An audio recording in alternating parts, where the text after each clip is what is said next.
Hi, I'm Rajinder Hans and you're watching Prime News tvsarawak.com. The Tourism Ministry will ensure that the Borneo International Kite Festival is listed as one of the national festivals.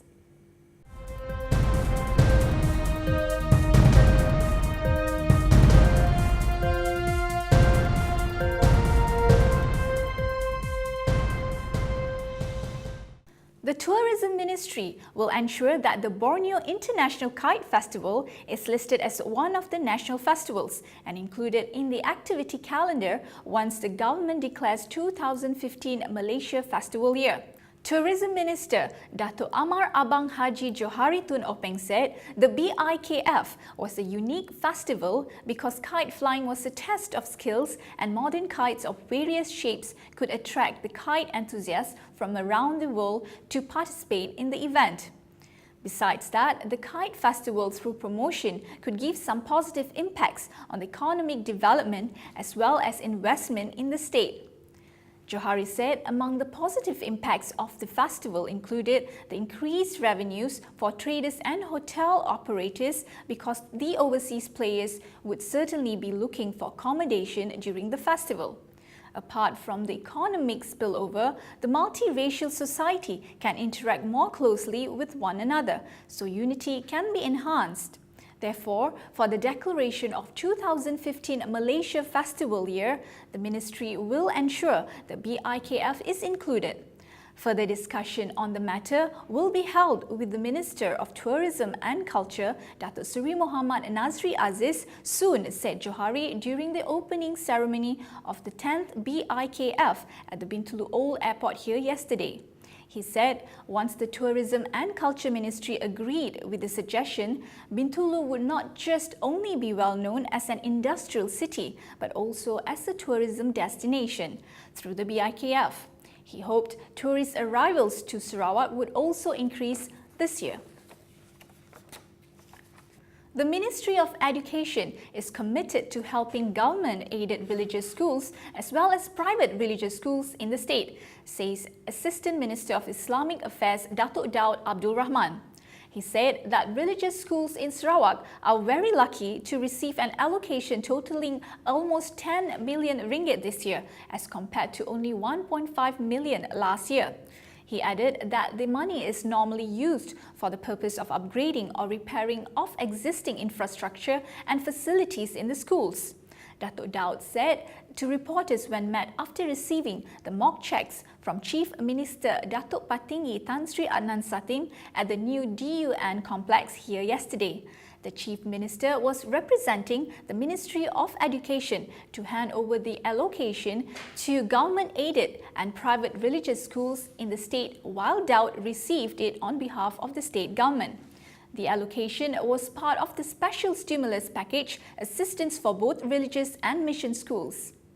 Datuk Daud said this to reporters when met after receiving the mock checks from Chief Minister Datuk Patinggi Tan Sri Adnan Satim at the new DUN complex here yesterday.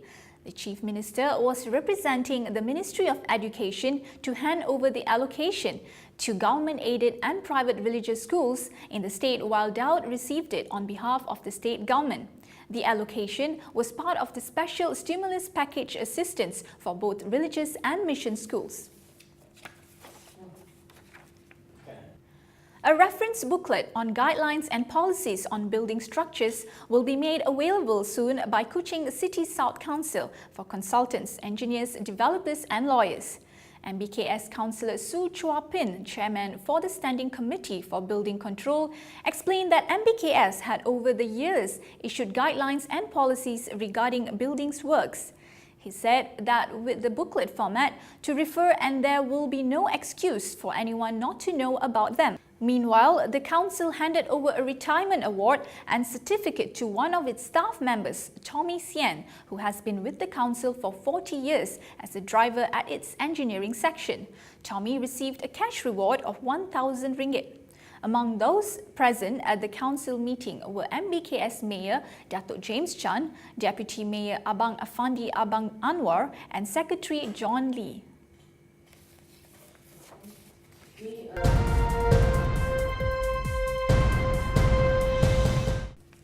Moving on to the Malaysian news.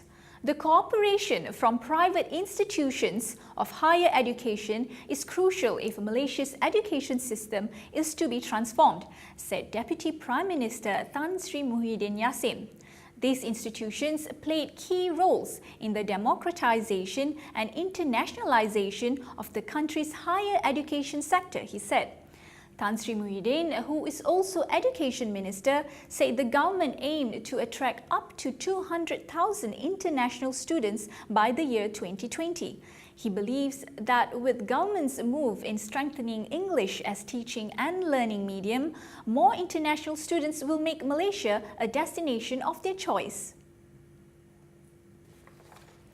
Civil servants should practice the culture of integrity, responsibility and placing priority on the organisation, the people and country. Chief Secretary to the government, Tan Sri Dr. Ali Hamzah said this coincided with the integrity pledge made by every civil servant when appointed to perform their duties and responsibilities with trust, honesty and sincerity, regardless of where they were placed.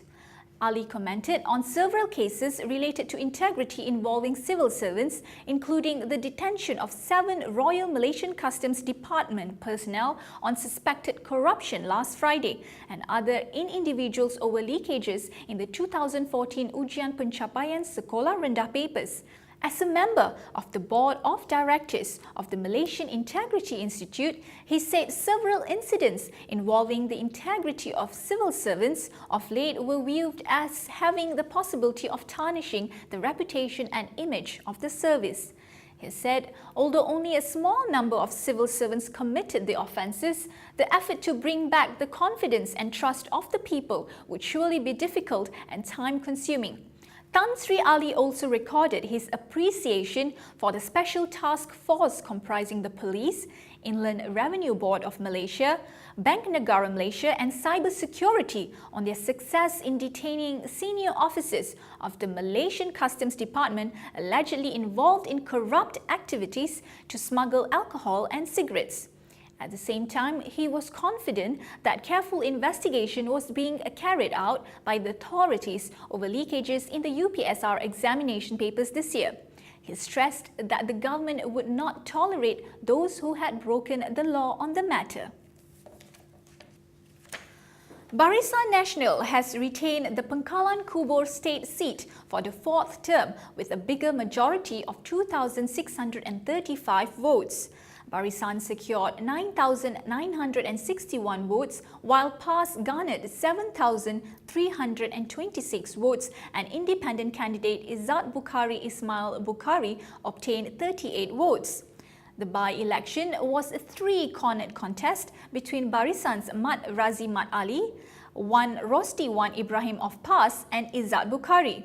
It was held following the death of 3-term Assemblyman Datuk Nur Zahidi Omar of the Barisan on August 20th. Barisan Deputy Chairman Tan Sri Muhyiddin Yassin said he was surprised by the result, adding that the coalition expected a win but not with such a big majority. He said the results reflected Pangkalan Kubor voters' confidence in Barisan and Datuk Sri Najib Tun Razak's leadership. He added the Prime Minister thanked the people of Pangkalan Kubor for their support.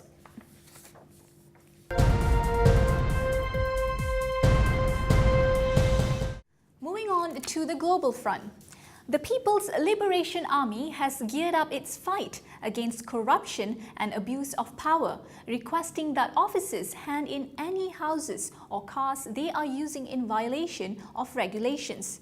A leading group responsible for tackling graft and misconduct in the Chinese military recently exposed a host of irregular occupancies or use of PLA-owned houses and vehicles by officers, as well as overemployment in large units, PLA Daily reported on Wednesday, citing an instruction issued by the group.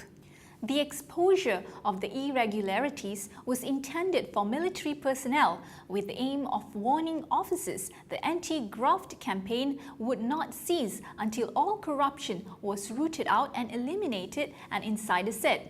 The instruction asked disciplinary inspectors to strictly and aggressively enforce regulations and discipline in retrieving irregularly occupied houses and irregularly held cars. It also requested that the benefits given to retired senior officers or family members of deceased senior officers be checked and that excessive treatment be abolished. The PLA launched the campaign in May, targeting overuse of houses, cars and personnel, with a focus on violation of housing regulations, a problem that has long haunted the military. The Zimbabwean government is partnering global technology giant Microsoft as it seeks to enhance service delivery through effective use of information communication technologies. Microsoft Vice President for Middle East and Africa, Ali Faramawi, is in the country to work out details of the partnership with a team led by Chief Secretary to the President and Cabinet, Dr. Meshach Sibanda. Dr. Sibanda said that effective utilization of ICTs was top priority for the government as it pursued its economic development agenda and e-government. President Barack Obama, in a sober assessment of international efforts to stem a deadly Ebola outbreak, warned a high-level United Nations gathering Thursday that there is a significant gap between what's been offered so far and what is actually needed to stem the health crisis in West Africa. The leaders of the hardest-hit nations also appealed for more help, with the president of Sierra Leone calling the Ebola virus worse than terrorism.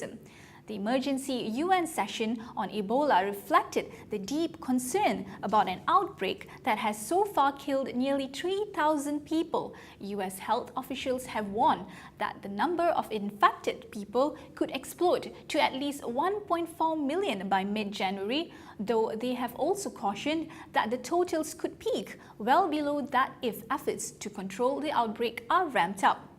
Despite the grim warnings, Obama said international aid simply is not flowing into West Africa fast enough.